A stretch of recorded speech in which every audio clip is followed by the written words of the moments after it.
এক মাস ধরে রাখলাম মাগো আর রাখতে লাললাম, মকর এসে নিতে গো। এই গানের সুরে সুরে আজকে টুসুকে বিসর্জন দিচ্ছেন গ্রাম বাংলার মহিলারা। রাঢ় বাংলার ঘরের মেয়ে টুসু গত এক মাস ধরে অর্থাৎ গোটা পৌষ মাস জুড়ে এই টুসুকে আরাধনা করে এসছেন রাঢ় বাংলার মহিলারা।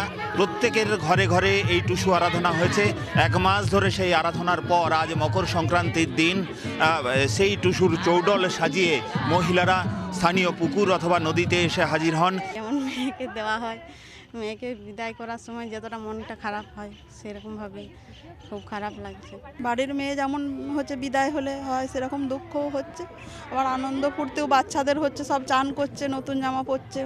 30 দিনও রাখলো মাকে, 30 দিনও রাখলো মাকে, 30 সলতে দিয়ে গো, 30 সলতে দিয়ে গো। আর রাখিতে লালু মাকে, আর রাখিতে লালু মাকে, মকরাইছে নিতে গো, মকরাইছে নিতে গো। টুসুর চৌডল ভাসিয়ে তাদের সকলের মুখে সকলেই একটাই কামনা করেন, সামনের বছর ফের এসো মা। বাঁকুড়া থেকে ক্যামেরায় বুধন কর্মকারের সঙ্গে হীরক মুখার্জি, TV9 বাংলা।